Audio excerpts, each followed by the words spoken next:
Hello all, இந்த சம்மரில் உங்கள் வீட்டு குட்டீஸ்க்கு இந்த மாதிரி திக் அண்ட் க்ரீமியான மேங்கோ குல்ஃபி செஞ்சு கொடுங்க. கண்டிப்பாக அவங்களுக்கு ரொம்ப பிடிக்கும்.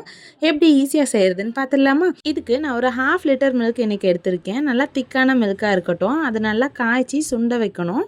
இந்த மில்கை இன்னும் க்ரீமி ஆக்கிறதுக்காக நான் 2 ஸ்பூன் அளவுக்கு கஸ்டர்ட் பவுடரை மில்கில் மிக்ஸ் பண்ணி எடுத்துக்கிறேன். உங்ககிட்ட கஸ்டர்ட் பவுடர் இல்லைன்னா 2 ஸ்பூன் அளவுக்கு கார்ன்ஃப்ளவரை கூட நீங்கள் எடுத்துக்கலாம். தண்ணி இல்லைன்னா பாலில் கட்டி இல்லாமல் கரைச்சி எடுத்துக்கலாம். இப்போது சூடாகிட்டு இருக்கிற பாலில் நமக்கு தேவையான அளவுக்கு சர்க்கரை ஆட் பண்ணிக்கலாம். நான் ஒரு 5லேருந்து 6 ஸ்பூன் அளவுக்கு ஆட் பண்ணியிருக்கேன் 1/2 லிட்டர் பாலுக்கு.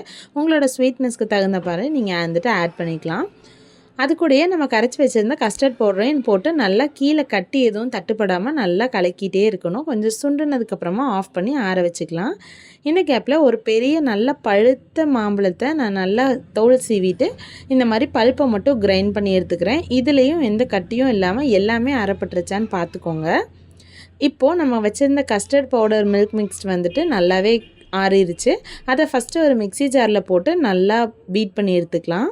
இது கூடயே நம்ம அரைச்சி வச்சுருந்தோம் இல்லையா மேங்கோ பல்ப்பு, அதையுமே ஆட் பண்ணி நல்லா 2 ரன் விட்டு எடுத்தோன்னா இந்த மாதிரி நல்லா திக் அண்ட் க்ரீமியாக நமக்கு கிடச்சிரும்.